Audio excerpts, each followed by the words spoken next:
Hello, everybody, and Happy New Year. Welcome to the This Is Not Therapy Hour, the first one of 2023. Great. My name is Marie Moran. I am an executive functioning coach with Effective Artistry and joined, as always, by Brandon Tessers, clinical director at LCPC. Um, a little bit about Effective Artistry. It's a therapy and coaching practice based in Northbrook, Illinois. For therapy purposes, therapists work with anyone in the state of Illinois. And for coaching, we can work with anyone anywhere in the world as long as you have an internet connection. This is not therapy hour. So, as it says on the tin, it's not therapy. It's an open conversation and a chance for us to ask some questions of Brandon about any topic of your choosing.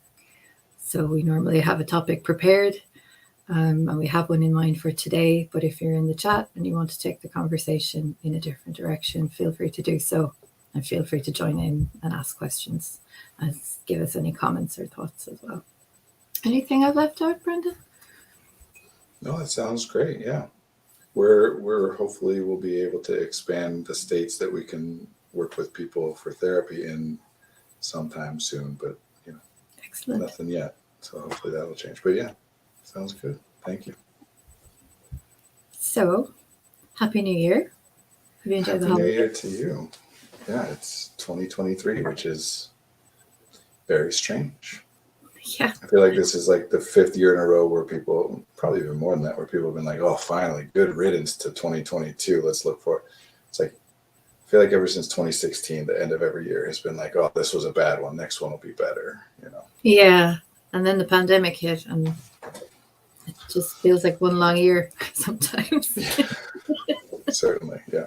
Especially having young kids, like a lot of repetition, days are the same, and it is hard to remember sometimes that like my 3.5-year-old now hasn't ever really like experienced non-pandemic life. He was 9 months or so old when everything started. So he's never gone to school without a mask on and all that stuff. He doesn't know that it's unusual. Yeah, it's I guess in some ways kids they probably adapt better to this than we do. Yeah, well, I mean, it's all they've known, depending on, this is one of those things that I think people have a hard time remembering, including all of us have a hard time remembering, is you remember, do you guys have summer break from school in the UK too? Or you grew up in Ireland. In Ireland, do you have summer break? Yeah, 3 months, I think. Didn't 2 that months feel primary, like forever? Yes. Like summer break was like, oh, I have a whole life before I have to go to school again. And then when you got to go back, it's like, oh my gosh, I don't remember what school was like. It's been, and nowadays 2 months, 3 months, it's like, oh, did that happen? I missed it, Yeah. It's a much smaller proportion of our life and of our experiences and memories, right? That like we talk all the time about what you notice and what you remember that shapes the way you think, the way you feel. So when a new experience is 1/10 of all of your experiences, it's like, wow, that is 1/10 of the entire universe. And when it's 1/1000th of all your experiences, it's like, it's much smaller. For the reason that it's easier to get resilient. That word has different meanings, I suppose. But anyway, yeah, I think it's if you listen to kids, which I honestly think is the most important thing for anybody, no matter what you do, listen to children, actually listen to them, find out what they think and what they feel and whatever. Because it's not just about parenting or educating. That's fresh perspective. Mm-hmm. You and I, we cannot think about what life is now without some comparison to what life used to be. Right. But we can get a sense of what life is without being. It's kind of like if you have a favorite dish, and then you get somebody like you love, I don't know, lasagna, and then you go somewhere else and you get lasagna. The first thing that you notice is this is not the lasagna that I normally have.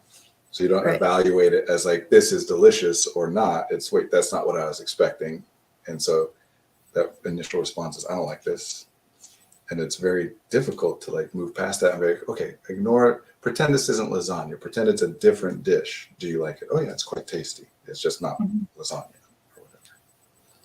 So, things like masking My son doesn't complain about that because for the most part, it's not actually that big of a problem for people to do. It's just in comparison to not having to mask, stuff like that. Anyway, completely off topic, but yeah, adapting or not. I guess I would just say humans are bad at adapting, generally speaking, which is also not true because we're great at it, but we're terrible at it in some ways. Mm. They don't have to adapt. That's just how it is, you know. Yeah. So yeah, as you say, it's all they've known. So it's part of the reason there's always that generational difference. No matter what generation you look at, the older generation's always saying these young kids these days are messing things up, and the younger generation's always saying those older people are so stuck in the past and they don't understand why this is better. You have to. It's called the anchor and modify heuristic. It's just mental processes. You have to compare every new experience to previous experiences of it. Mm-hmm. So, like screen time, for example, which evidence does not support the idea that it is harmful in any way other than opportunity cost, meaning if you spend 8 hours on a screen, that's 8 hours that you're not doing anything else. And what else could you have done during that time? But literally everything has that problem. Right. In fact, the evidence is growing more and more. And not that I think this is a good thing, but most people do, that video games, for example, correlate to better performance on cognitive tasks, meaning higher IQ. And most people love that stuff, but still hate the video games because they notice anything that's different that they don't like. Kids these days, anything they don't like, and then connect it to any other thing that is different than their experience. And it's because they're too soft these days. It's because participation trophies. It's because video games. It's literally anything that's different than their experience as a kid. Yeah. Anyway, still off topic. That's my long answer. But here we are, 2023. Yes. And our first topic for 2023, I think, is one that's probably been covered before, but it's probably a good idea to go over some of these things more than once. It's neurodiversity and employment and the challenges that come along with that. So Margaret has been gathering some questions. Margaret House, a therapist at Effective Artistry. If you're on TikTok, if you're watching this and you're on TikTok, you can reach Margaret at Effective Artistry and you can shoot questions her way and she will gather them up and give us a topic list so we can have some stuff that you want us to talk about.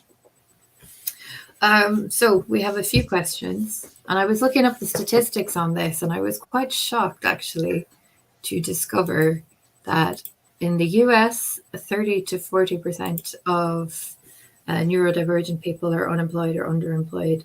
In the UK and Ireland, it's about 80%, which was a huge number. As far as I was concerned. A lot of that has to do with identification processes and like the specific definition and metrics you're looking at to define underemployed. Mm-hmm. And of course, there's cultural differences and things, but mostly those cultural differences impact those two variables. How do we officially identify and diagnose somebody as being neurodivergent in some way? What do we count as neurodivergent? And how do we identify underemployed? Yeah. Because it was only in the UK, the vast majority of diagnosis takes place through the NHS. And it was literally only 5-6 years ago, maybe 7, that the NHS even started doing diagnosis for adults, 18 and over. Before that, it was literally, you could not get a diagnostic process started. The part of Scotland I was in, there was no diagnostic process for adults until about 2 years ago. So, or 3 years ago. It would be 3 years ago. Super long. And so part of that is it's more likely. And it's not like the US has been doing it for a lot longer, but for longer. So the population of people identified as neurodivergent in the UK is going to be disproportionately, as compared to the US, disproportionately weighted to people who are identified as children, and diagnosed as children. And that's going to carry some different things. Like, for example, if you're getting identified as a child, it's much more likely that you're struggling to function in the academic environment to the expectations of people around you. Yeah. Whereas there's a lot of neurodivergent people who get through school not only fine, but like ace everything. It costs them a lot frequently, but even then, not always. Some people are well suited to it. Even though they're neurodivergent, doesn't mean that you can't be well suited to the academic environment. So we have a large population of adults who are neurodivergent, got through school, but only by pushing themselves past their limits. And then that pattern has replicated in their occupation, that they push themselves past their limits because that's what's normal. That's what they've been doing since they're 5 years old in school, and they don't get identified until later. And so those people are less likely to be unemployed or underemployed because they didn't get diagnosed until after, like they're working in these jobs that are associated with their fields and whatever. And it's only the struggles later on to get them identified. And I'm making all this up. I'm not making up like the things that, the factual statements about when diagnosis opened up and the trends that we're talking about. But this story, it's not like there's some research out there that says this is the way that it must be. We're just making logical connections. But part of the point is whether or not these logical connections hold up, there's always way, way, way more to the story than is presented. Every metric has a million other variables that go into how that metric was selected.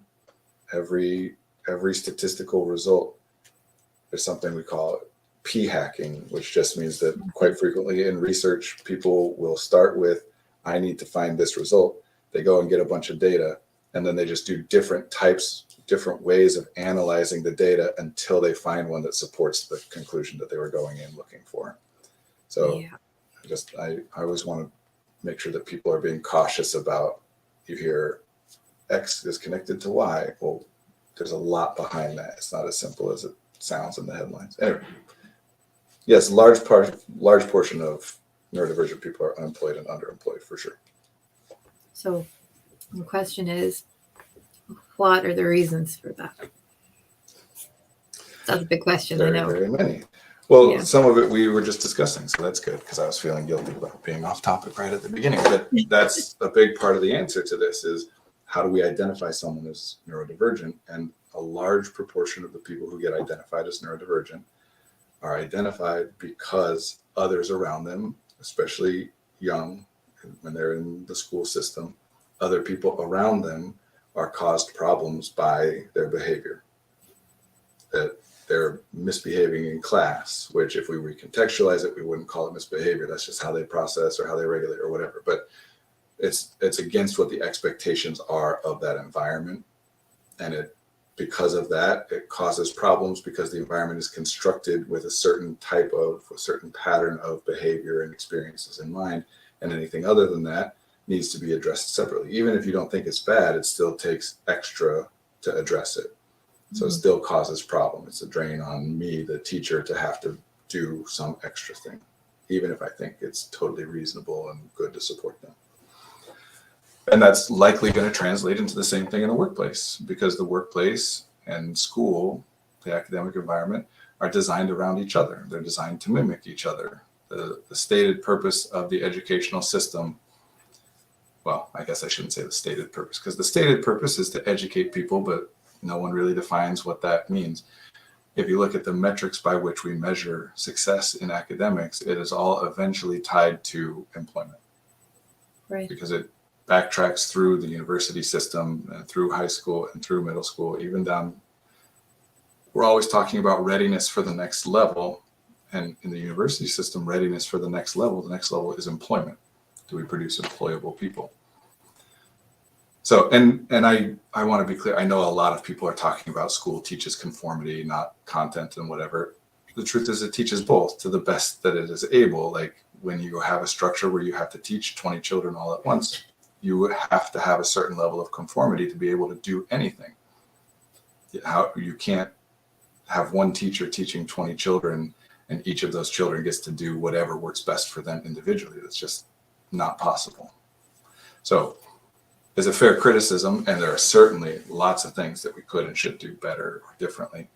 And it's the same thing for the workplace. Both of them are hierarchical systems, meaning you have levels, and with each successive level, people on that level have more power than the people on the level below. We can define that in different ways.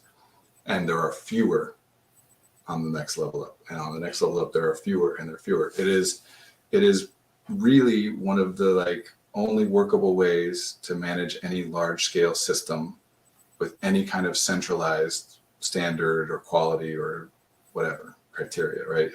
Has to be in this top down, that some few people make the decisions, then they disseminate that to the next level, who disseminate to the next level, to the next level, to the next level. So there isn't any opportunity for the people at the bottom, the students, to talk to the people at the top, which in this case, a lot of the times, at least in the United States, is state legislatures, like politicians who are making decisions about what things are important to be in the curriculum, of course, advised by educators to whatever extent they are. So there's not much room for adaptation because the people making the decisions are isolated from the things that are happening, and the people who are experiencing what's happening are isolated from the people making the decisions. And that doesn't mean that teachers are bad, right? Like, even though the school system relies on conformity, that doesn't mean teachers are evil people who just want everyone to be robots. It means that they're doing the best that they can do in the position they're in, where they have to answer to the people above them, and the people above them, the administrators, are doing the best they can do, and blah, blah, blah. So that's one of the reasons, is because these environments are structured around hierarchy and conformity. One of the things that's been, well, that's really off topic. We'll get to that. I was going to talk about like the tech industry and disruption and why they think of neurodiversity as differently, but it takes extra resources, right? Like, if I'm running a pizza place and I just need somebody to be able to take the pizza out of the oven and put it in a box and put the box where it needs to go, which I think of as not a very specialized skill set. I could teach anybody to do that. And I have candidates who communicate the same way that I do and are very easy for me to teach, because I can say it once and they get it, because they fill in the blanks the same way I would, and they read the context the same way I would. And another candidate who, even if I think is perfectly capable of doing the same thing, and even if I think that what I'm about to say is unfair, it still ends up with, this person requires more of my time for the same outcome as this other person. So people hire people that are mostly like them as much as possible, which also means that neurodivergent hiring managers are more likely to hire neurodivergent people. Anyway, I guess that's probably going to be relevant to other questions later. But really, it's a lot of that, and a lot of the fact that a lot of neurodivergent identification, especially in terms of autism, is we're identifying people who struggle to communicate in like words at all, or intermittently verbal, right? Nonverbal or intermittently verbal, which does make it difficult in most workplaces that are centered around that. There's sensory overwhelm issues when you've got to go to the work environment. And of course, a lot of this stuff is starting to change as we're doing more work from home or work from anywhere arrangements. There's socialization stuff that happens when you go to the environment. Everyone knows there's office politics and office gossip, and that can be harder for people. So it's not always gatekeepers keeping neurodivergent people out. It's sometimes neurodivergent people going there, realizing they don't like it and leaving, or don't like it, or maybe can't handle it, or whatever version of it somebody would say.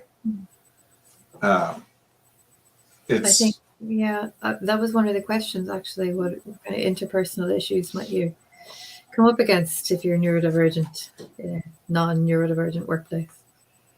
That's a good question, and let's skip to that. But I just want to quickly say the third like major reason I would point out for why there's struggles.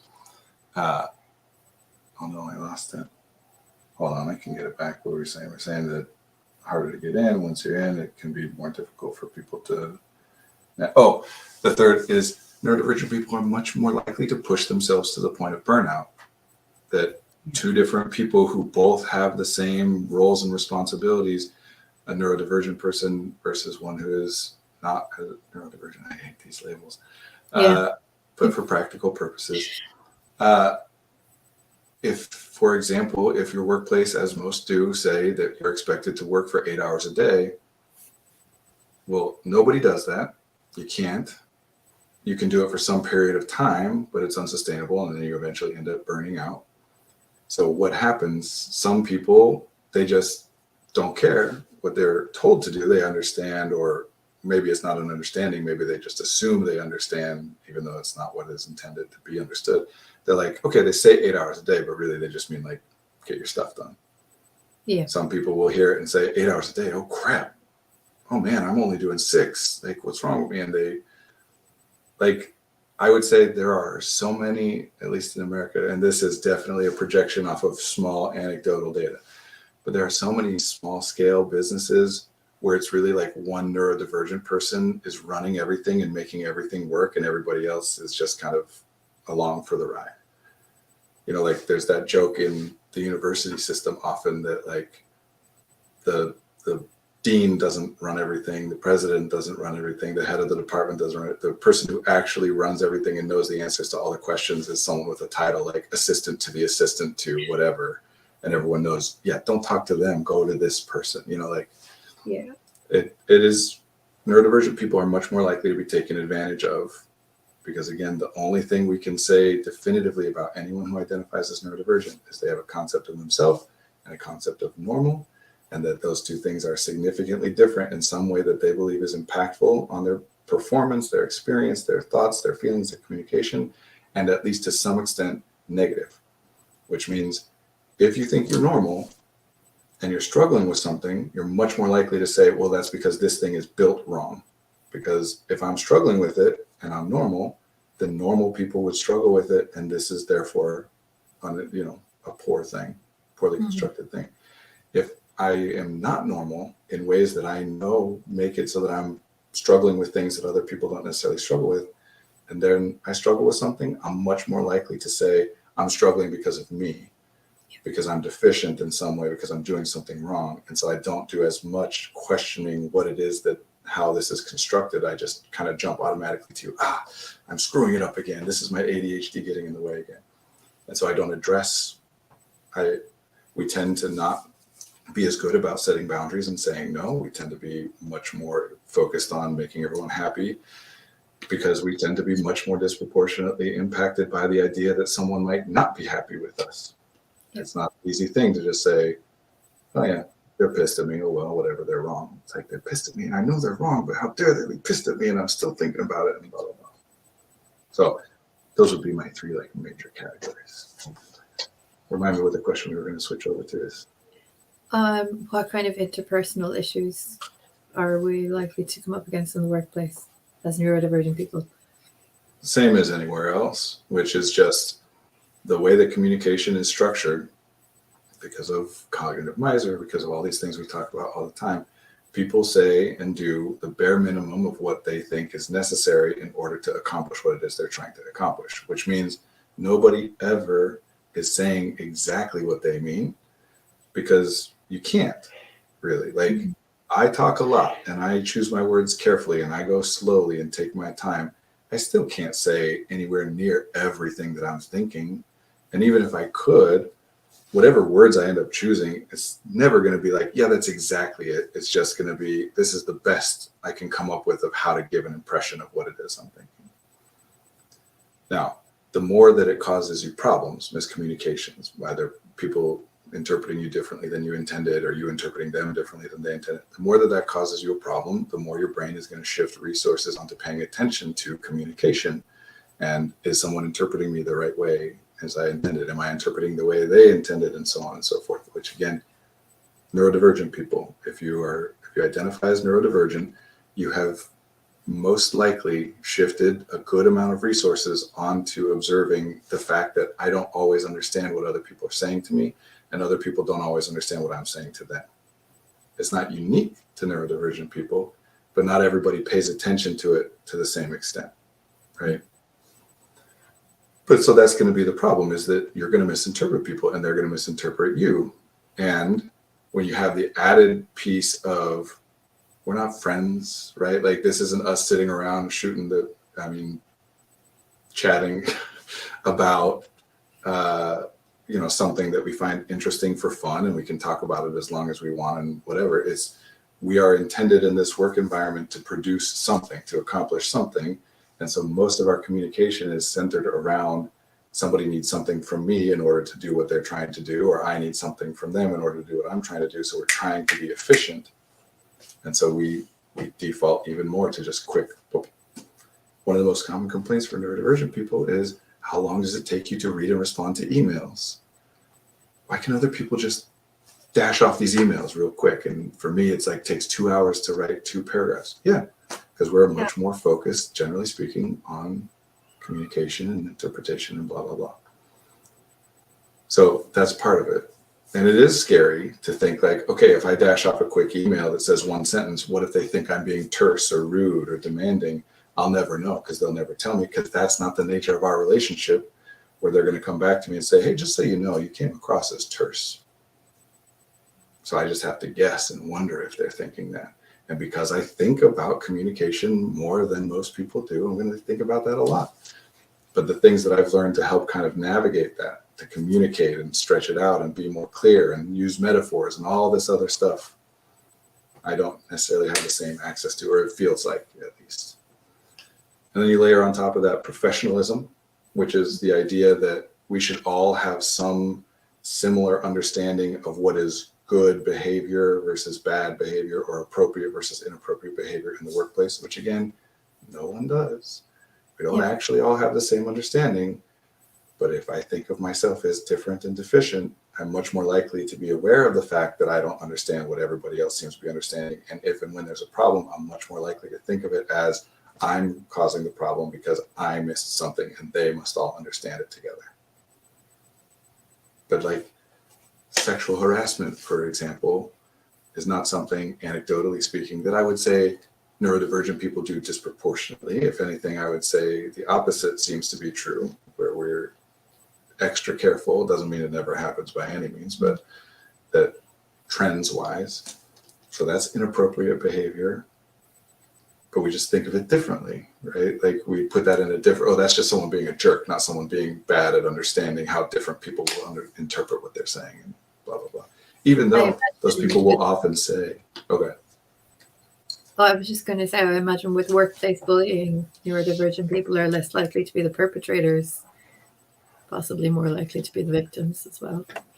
I mean, same as what we're saying here. It's where we're taking this off of anecdotal evidence and projecting big things, because lots of neurodivergent people can be bullies and be sexual harassers, especially men who adopt toxic masculinity standards as the correct way to be masculine and, you know, follow it by the rules. I would say there's a lot of overlap between hyper, you know, like men's rights and whatever, and neurodivergence. Because a lot of neurodivergent people, again, we're saying, I don't seem to understand this, something seems weird, something seems off and I'm not getting it. One common response to that is to say, well, then I'm going to learn the rules. Yeah. This is a very stereotypical autistic thing across the board. What are the rules? Explain to me the rules. I know that is part of the reason that when we're struggling, we have a tendency to say like, how do I do this? What are the rules about how to do this? And there just aren't any, but we think that there aren't. Well, there's a lot of people out there who are very happy to provide you with a set of, yeah, here are the rules, follow these. And some of those are great and some of those are terrible. So it doesn't protect from that. But I'm just saying it's not like it's disproportionate that we definitely are behaving unprofessionally more than people who are not identified as neurodivergent. So that professionalism piece, as with any other rule set, especially a hidden rule set where like nobody's explicitly stating what you should or shouldn't do, and therefore I'm just watching patterns of behavior to try and assess, like it seems as though people are behaving as though this is appropriate and this is inappropriate. That can cause me a lot of distress and take a lot of extra time and energy and working memory and attention to focus in and try and figure it out. And again, if you think you're normal and you're struggling with something versus if you think you are different from normal in some bad way and you're struggling with something, in which case are you more likely to tell someone that you're struggling and therefore ask and get help, right? That we will I very frequently work with people who think that any struggle, like, I don't know how to do this thing, they never taught me, and will get upset about it, but never actually go and say, hey, you asked me to do this thing that nobody ever taught me how to do because, oh God, what will they think? And that's unprofessional. So a lot of it is looking for rules where there are none, and et cetera, et cetera. And at the end of the day, it's still that hierarchical system, because theoretically the person who should help me navigate all this is my team leader, my manager, my whatever. That's part of their job set, right? But I was going to say most, I don't know most, I think most, but many, at least, people in that leadership position do not care to talk about these things. They will respond as though you are bothering them by bringing this to them. They will respond as though you're being weird or as though you're being a whiner or whatever, which then reinforces the whole like, oh, I guess I shouldn't tell anybody when I'm struggling with something. It's just really crappy communication in most workplaces, which is disproportionately hard for neurodivergent people. Yeah. We have a few comments here. It's from my dad. Hi, Dad. Yeah. Hello. I really like that analogy. We that are We neurodivergent that are make the best. neurodivergent. Oh, good. I'm sorry. We No. that are neurodivergent make the best cooks. If we're following a recipe and we don't have all of the ingredients, we come up with something delicious. Like chicken soup has chicken in it and coconut milk. That was meant as a metaphor. The best physician is creative, assuming they can survive school, and the best dad is creative. I like that. Yeah, it kind of it ties in with the question I was going to ask as well. Like, what qualities of neurodivergency make us good employees or make us suited for certain jobs? In your experience, are there certain lines of work that neurodivergent people thrive in? So the real answer to the first is I can only say one thing, because remember, when we're saying neurodivergent, all we're saying is people who identify as neurodivergent. Yeah. And there's a broad spectrum, which means anything that is true of one person who is neurodivergent, the opposite is true of somebody else who identifies as neurodivergent. So the only thing I can say across the board that would help people to be good employees or whatever, more helpful in the workplace, two things, I guess. One is theoretically, statistically more likely to have a greater self-awareness. Because again, if I'm identifying here's normal and here's me, and those are two different things, that means I've put more effort into observing myself and how I operate and observing other people and how they operate. So greater self-awareness. The other would be if that theoretically tracks to neurodivergent people are more different than the norm in some way, which I think we can safely say that, even though for a given individual, not necessarily true. Then the flip side of the struggle with communication is I have a different perspective. So if that's helpful in the work that we're doing, so especially if it's creative work, and I don't mean art, I mean creating something, like STEM is all very creative work. The whole point of it, for the most part, is that you're coming up with new stuff that other people haven't come up with before. You don't tend to just be following the same recipes, not always, but a lot of it. If the work we're doing is creative, then it's beneficial for everyone involved in that process to have access to as many diverse and as disparately diverse viewpoints as possible, because something I missed, you'll see, and something you'll miss, I'll see.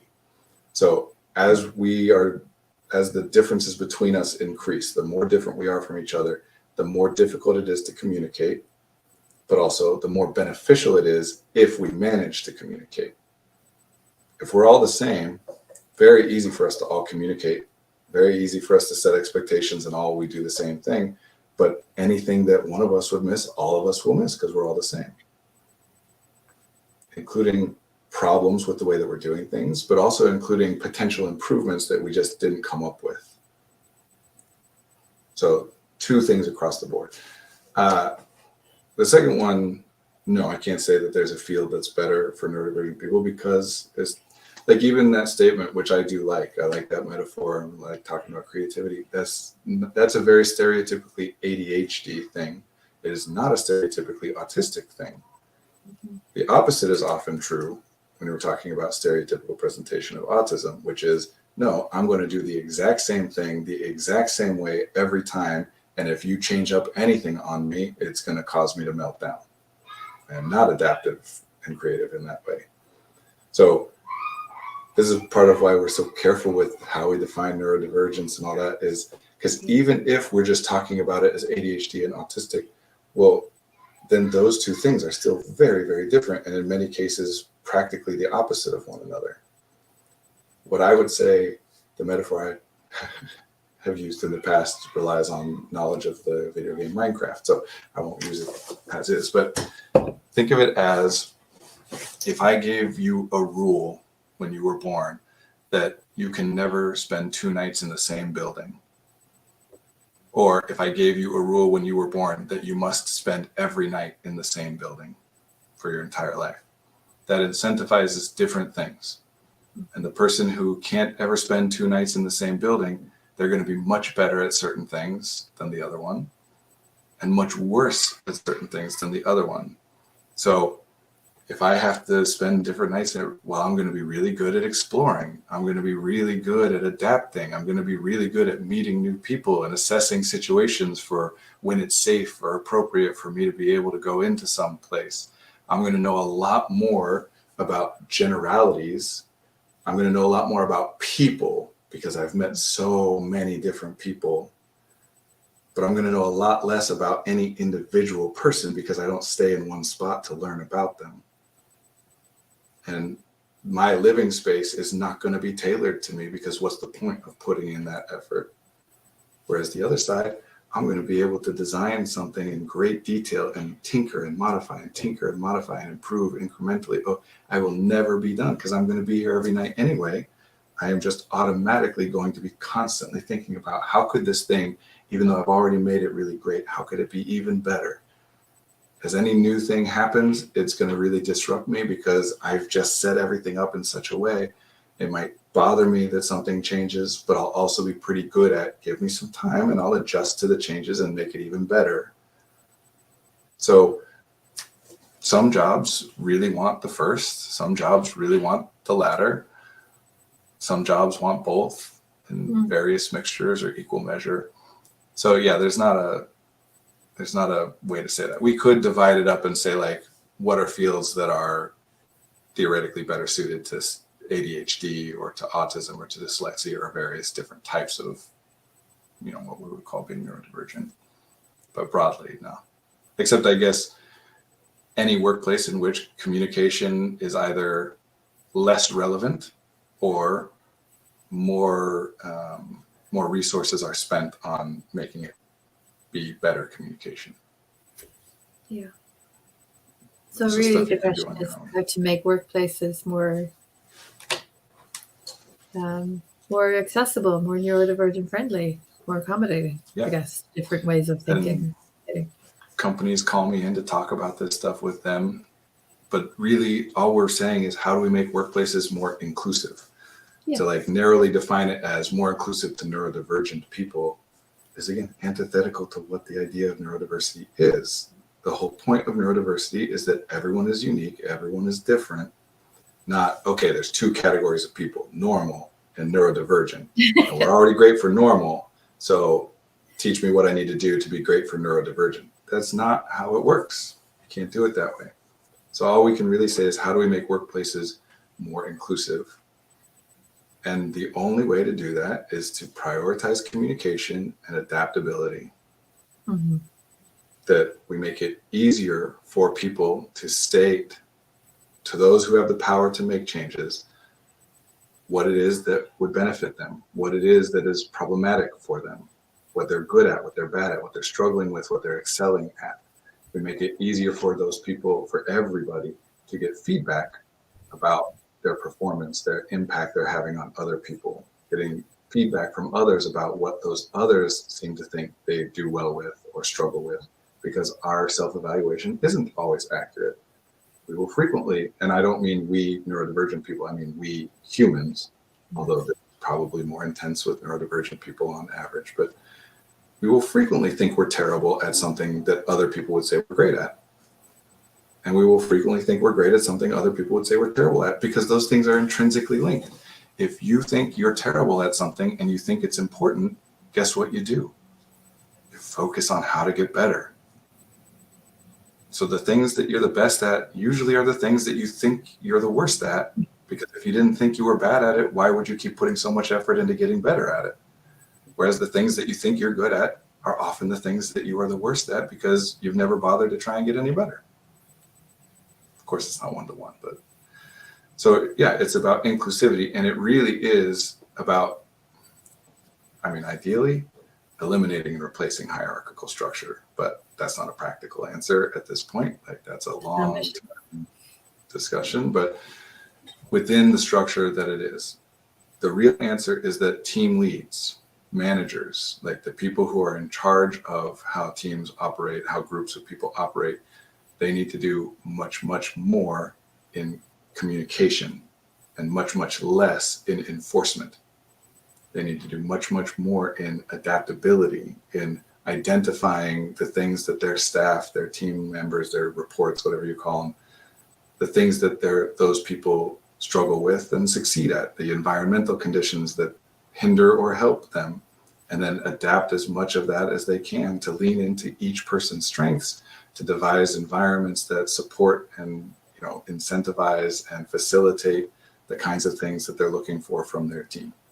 Mm-hmm. It is not, and this is part of the problem that always happens, is who's the one with the problem is the one on the lower end of the hierarchical scale.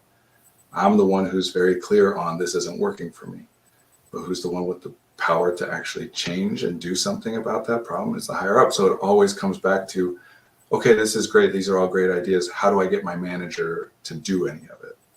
So it always comes back to communication. And the nice thing is that in the capitalist, structure that we have, which not that I'm a wholesale fan of, but one of the nice things about it is that the people who get better results over time, that their methods will spread, and the people who get worse results over time, their methods will diminish. And of course, there are problem with capitalism is that there are all kinds of things we can do to artificially make poorer processes succeed in the longer term. Mm-hmm. Once you've gotten that power, you can kind of insulate it from other people, even if their processes are better. It's a big part of the problem.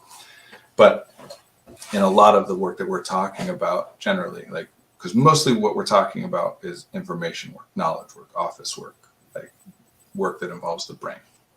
Mm-hmm. Mostly we're not talking about physical labor, although we could. That in that process, who's going to be the most successful teams is the ones with the managers, the leaders that do this. Partly in terms of you attract better talent and you keep your talent instead of having to constantly replace them and losing all the best talent because anyone with any better option is going to go somewhere else instead of working for the jackass that they have to work for, But also because you're tapping into that. Even if you're not going to lose your talent to somebody else, like they're going to burn out if they're pushing themselves too hard, if they're doing. Partly because if somebody on my team is struggling with something, I want to know about it as soon as possible.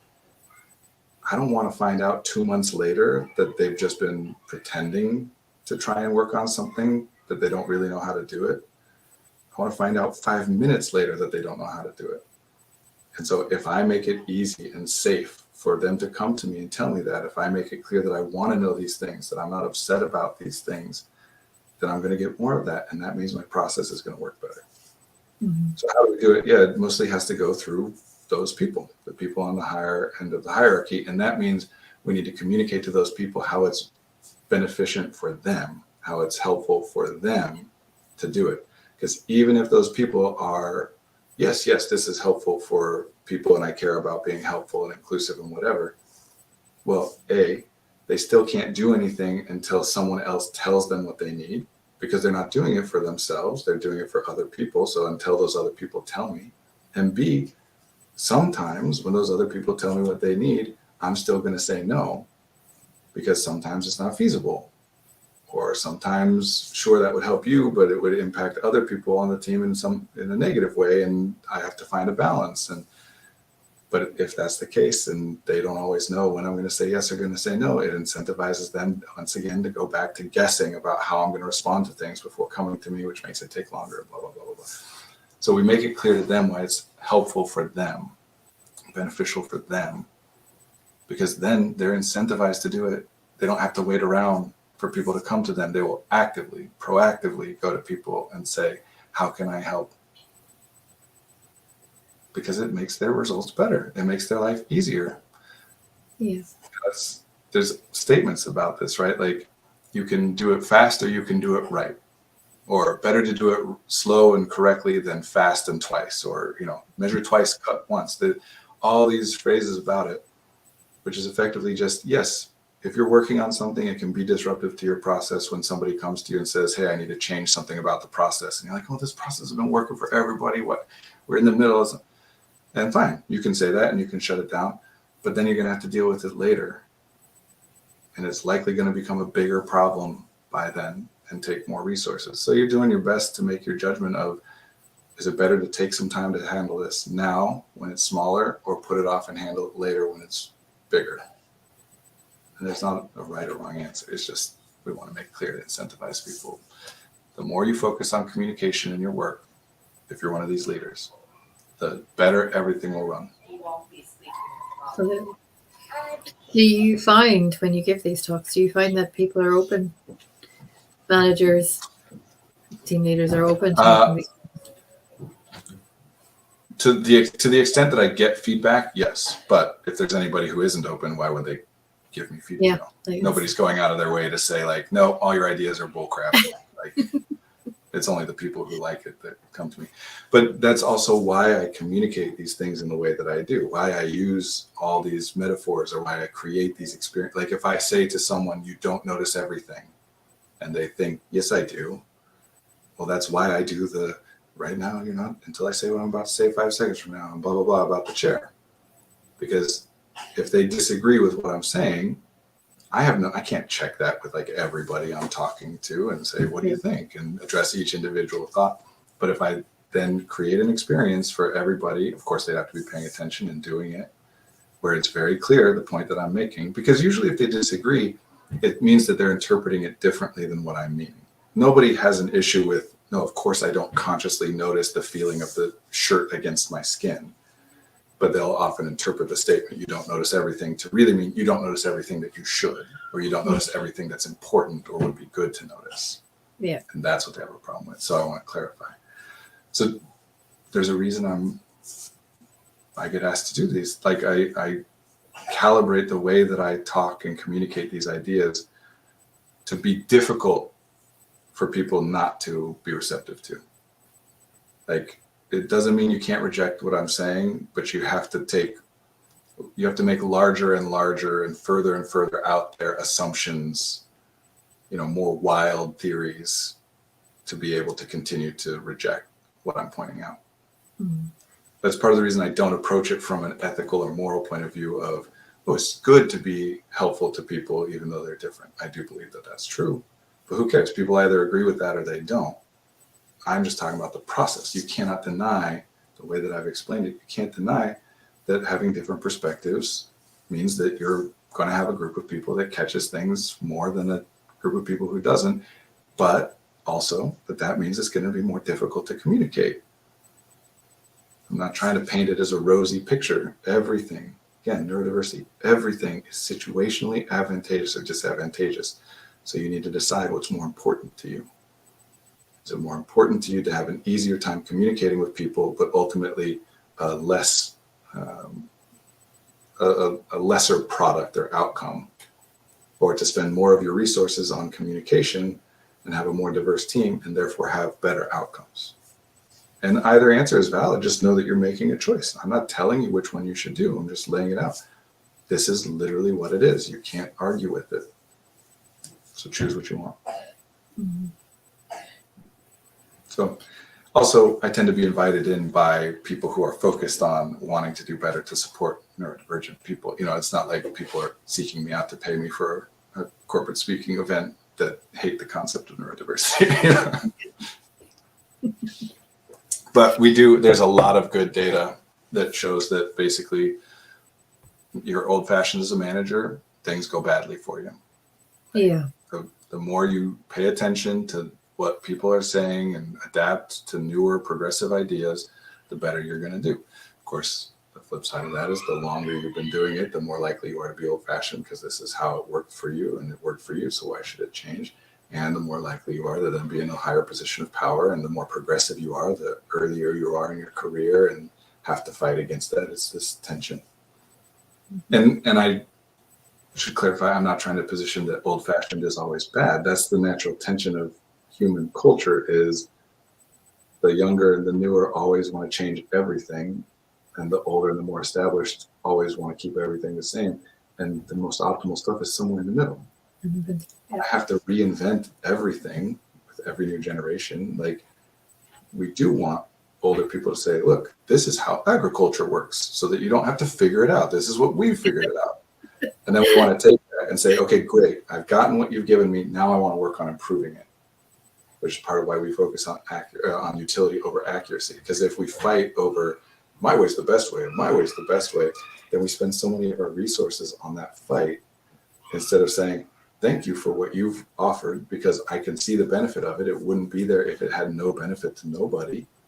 And I can also see some places where we could improve, sometimes because there's new options that didn't exist when it was first designed. So it was best at that time, but now things are different and it's better to do it different.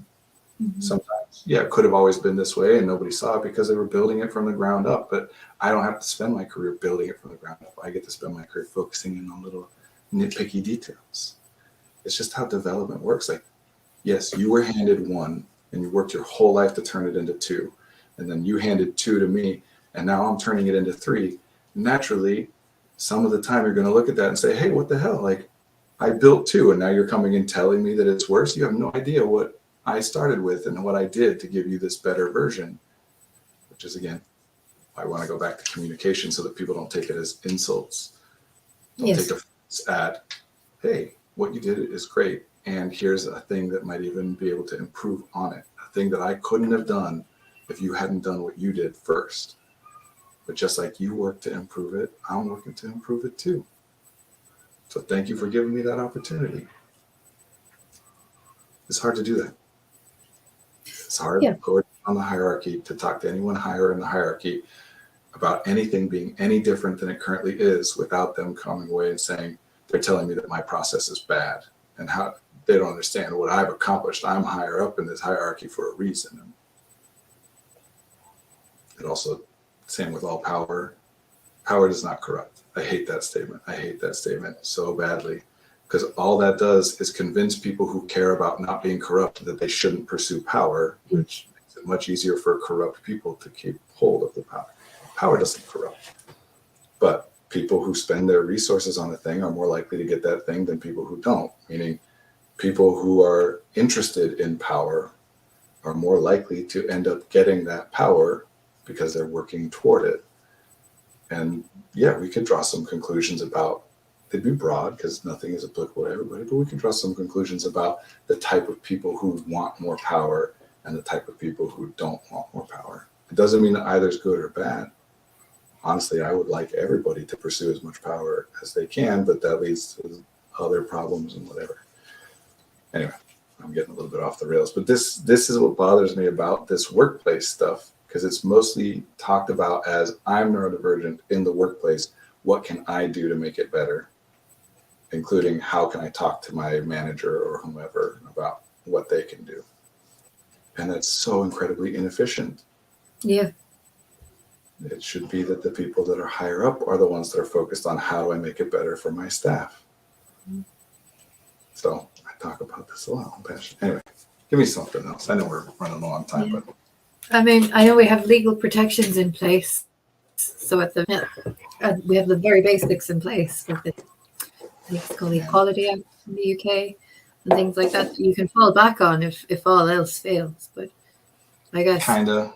If you've got to that point, then it's definitely a communication issue with your employer if you don't feel comfortable. Oh, if you're at that point, your relationship with the person is done, because either you're threatening them with legal action or you're taking legal action against them. That's why I'm saying, yeah, kind of, like what those things do, like in America, the Americans with Disabilities Act is our version of it. What those things do is broad.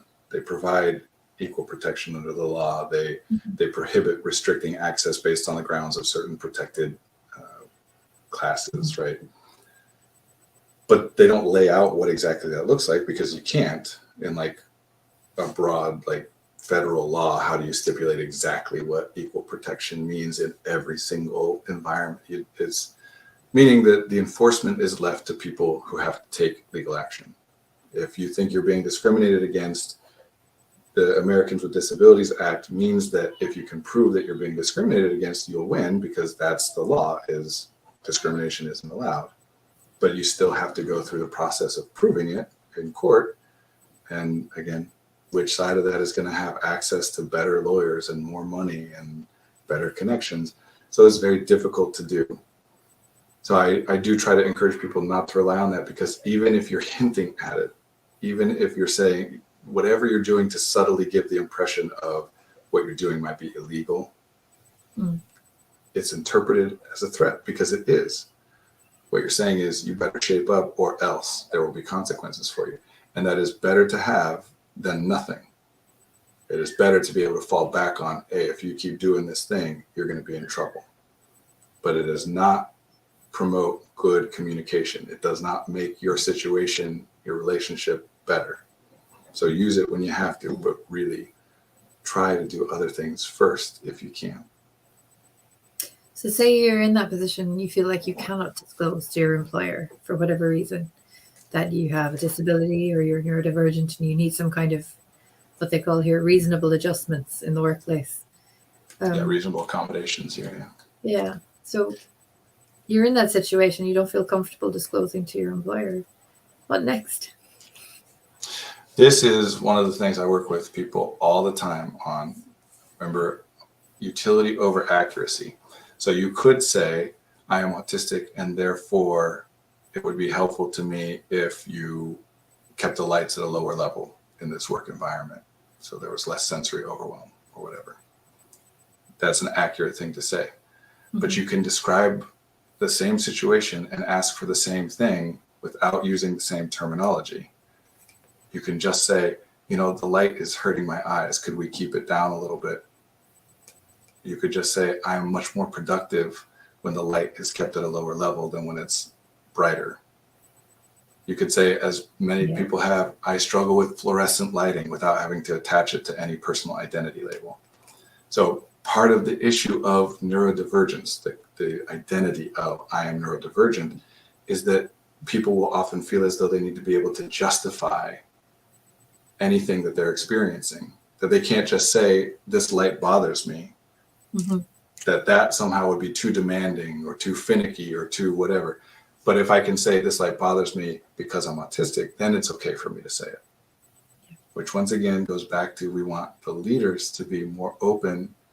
I don't want my staff to feel like they have to justify everything to me. Can I do this thing because it's really important, this and this problem? I don't need all that. Just tell me what would be better for you. Because some of the time I can just say, yeah, there's no problem there. Other times I'm going to say, okay, well, I can see that might cause this problem or this problem. And then we can start to talk about the specific reasons and how to balance it as much.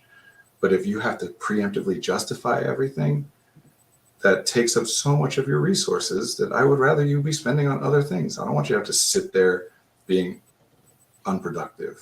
Even if I'm just being a purely selfish team lead, I don't want you to sit there being unproductive.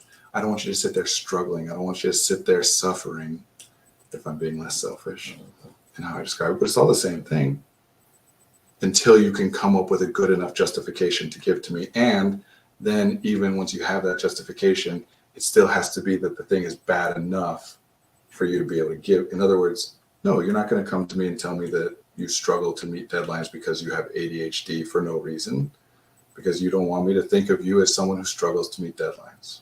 I might not think that way if you say that, but I might. So you're not going to come to me unless it's pretty bad. And then you'll come to me and reveal it because you think it's a bad thing. So my advice to individuals is try to do your best. And this is beneficial for us as people, like as individuals. Do your best to be specific.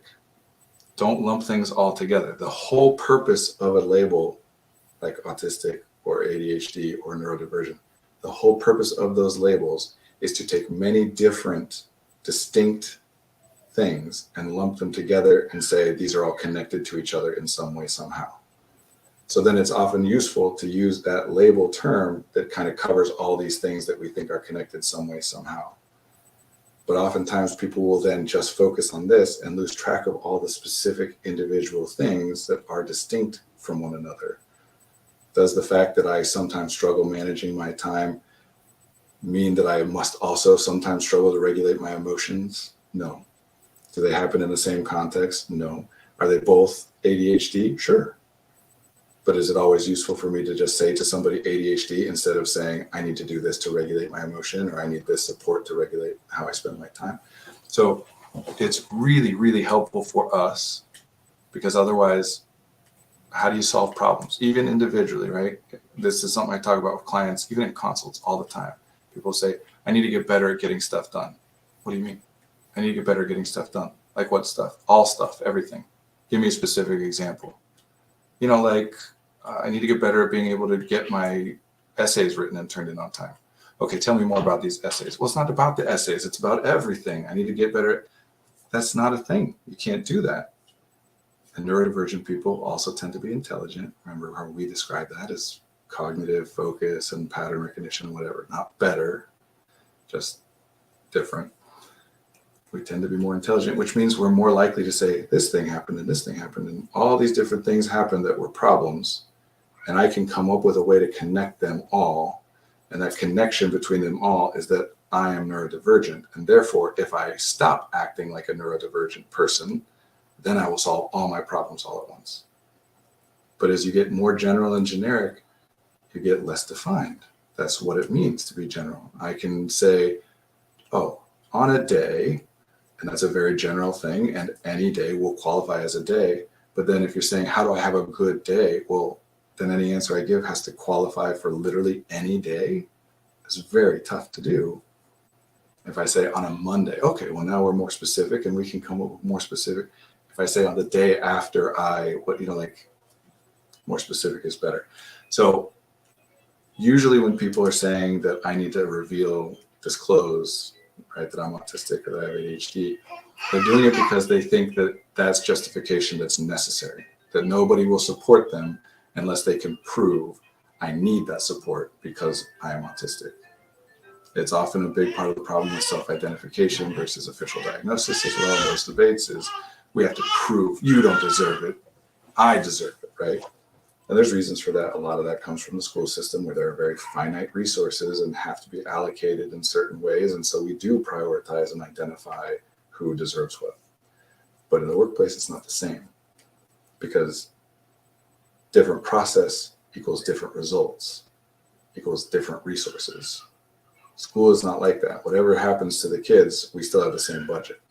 But if my employees function differently, perform differently, then my outcome is different, then that might result in more resources. So again, it's beneficial for me to lower that bar of justification of how important it is. So that's on the manager side. On the individual side, it is just about being specific. You don't have to. You might end up having to. Let me be clear. You might go to somebody and say, hey, can we turn the lights down in here? It bothers my eyes. And you might get the response of like, what are you talking about? Just deal with it. And you might keep escalating. Hey, it's really impacting my productivity. Just get over it. It might get to the point where you've tried all those things and finally you have to say, I have a medical diagnosis of autism and therefore, et cetera, et cetera. And they might listen to that. But first of all, if they didn't listen to any of the other stuff before on the way up to that, they're not necessarily going to listen to that either. There's a narrow window of people who would not have considered any of your previous justifications as being worth doing the thing, but the official label will change their mind. Yeah. Small window. Happens, but it's a small window. Second of all, you are now in that threat. Again, what you're saying is doctors have said that you must treat me in this particular way. You're comparing them against some other expert. So they're being told what to do. And that's better than nothing, at least in some cases. But be aware of what it is.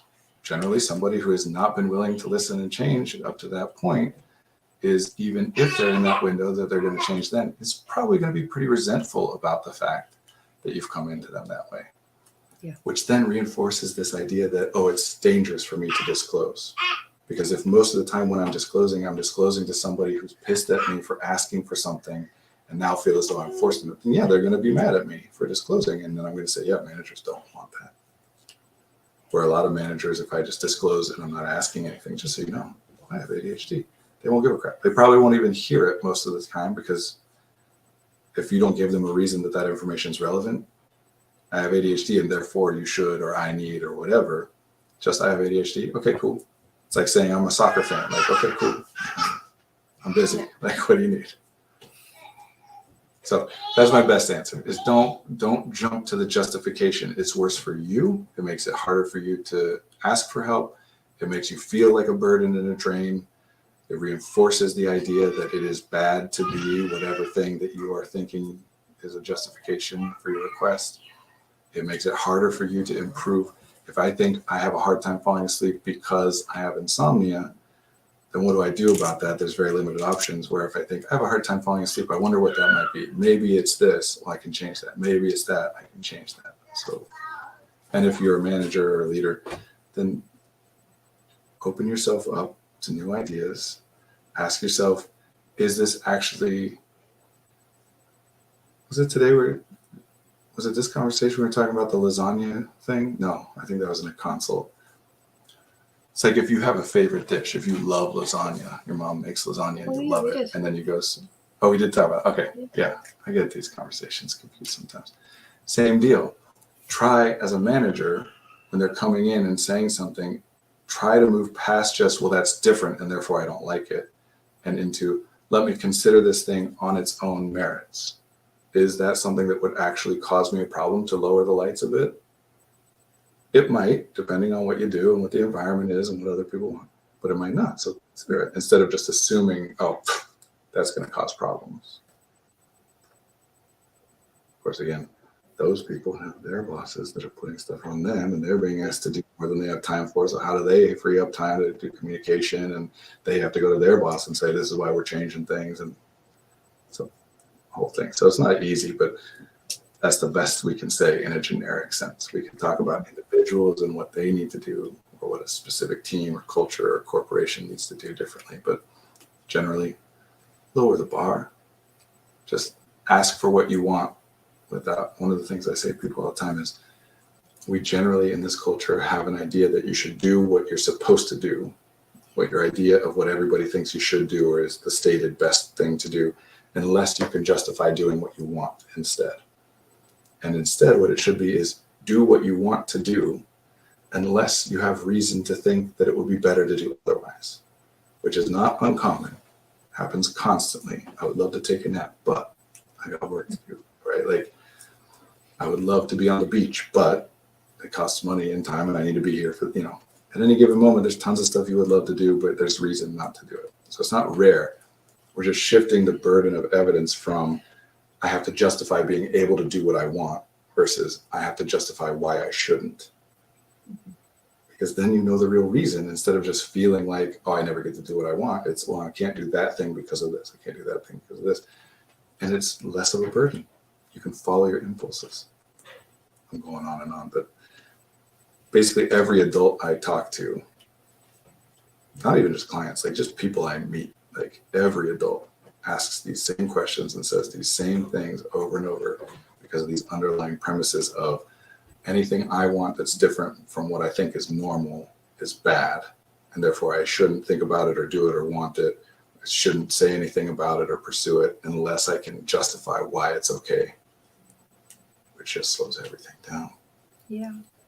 And I've often heard it said about like workplace accommodations that, they don't just help the person who asks for them, but very often they help everybody else too, because they make the environment a more comfortable place to be and to work.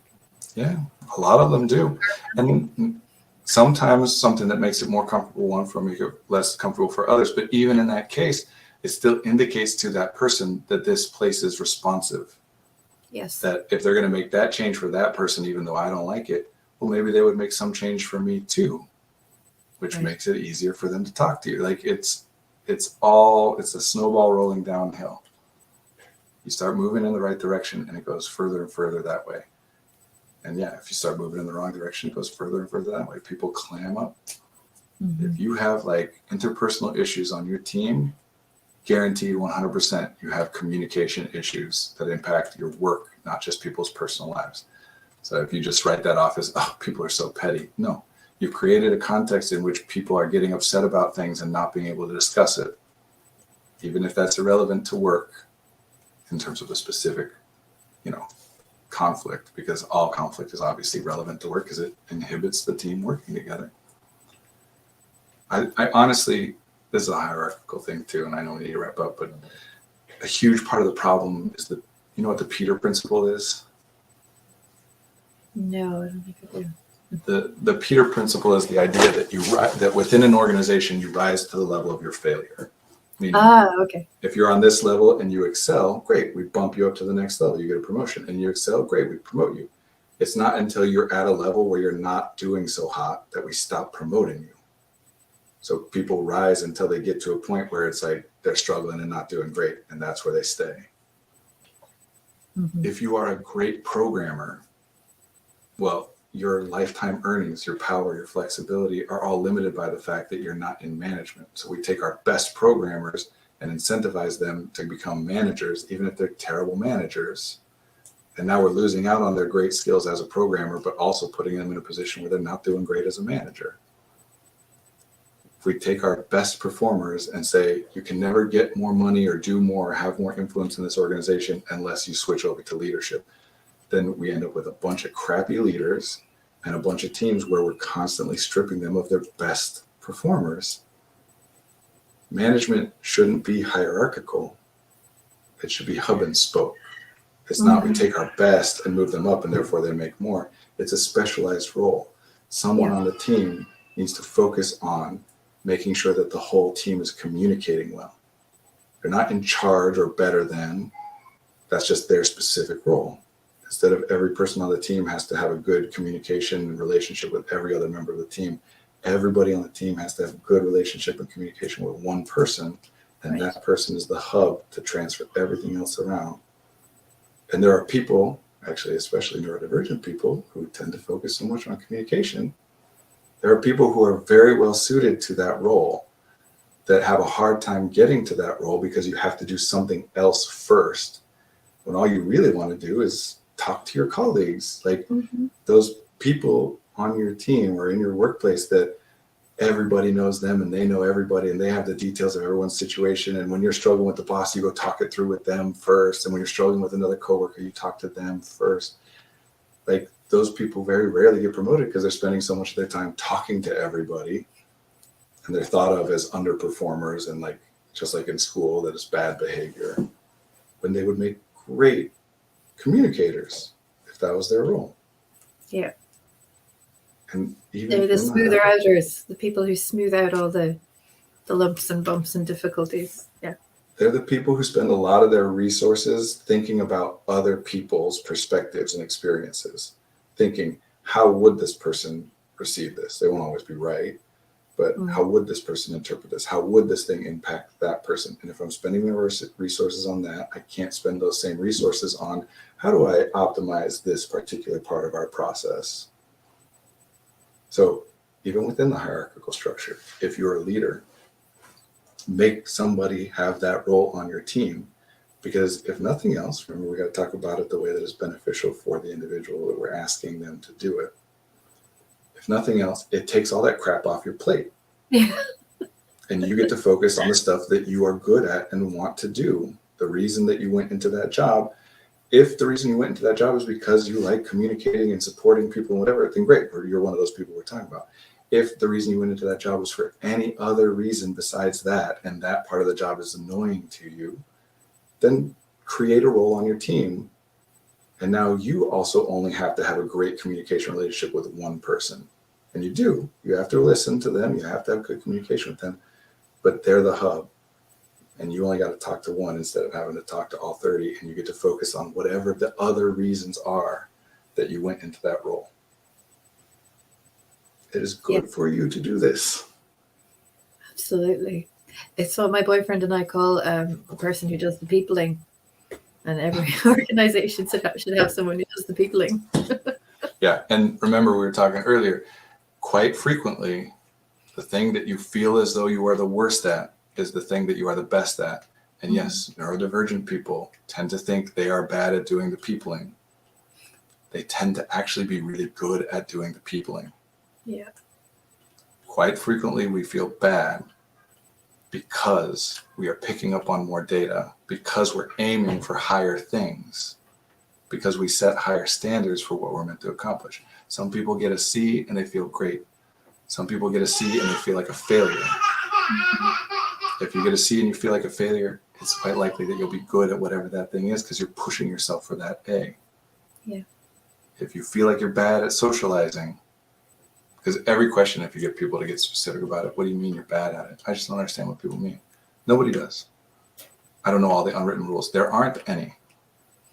I don't interpret people correctly all the time. No one does. Mm-hmm. Just some people don't feel bad about it and therefore don't try so hard. And of course, it's not exactly the same. It happens at different rates and blah, blah, blah. But when you get people to be specific about, I'm bad at socializing, what do you mean? The only legitimate thing that usually comes back is it's draining for me. Yeah. Or I'm shy. But why? Why is it draining for you? Because you're picking up on more data. You're expending more of your resources than somebody else for whom it is less draining. I'm shy. Why are you shy? What does that mean in specifics? It means I don't want to say anything. Why don't you want to say anything? Because I'm imagining how it might go. And I'm imagining a lot of ways in which it might go bad, which again means that you're spending a lot of your resources thinking about how people respond to things, how people communicate, what words and tone and facial expression mean to different people. It doesn't mean you can use that information and then perfectly be understood, but you're spending more of your resources on it.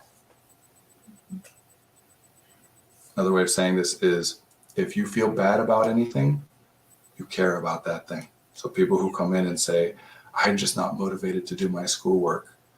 It's like, okay, well, you're spending your time and energy and money coming and talking to me about getting better at doing your schoolwork. Do you spend your time and energy and money on getting better at things that you don't care about? Right. Do you sit and cry on the floor at 2 a.m. because you're failing to do something that you don't care about? You care. If you're thinking, you care. I can't get myself to do the thing that I want to do, that's fine, but it has nothing to do with how much you care. Mm-hmm. And the more you think it does, the more you push yourself to care more without actually addressing the stuff that's the problem, because it's not about caring, but you do care more and the problem persists, so you feel worse. And then you care more and the problem persists and you feel worse. Because a lot of what we do in coaching and therapy is just say, what do you mean motivated? I'm not motivated to do my work. What do you mean? And people will then say, I don't know.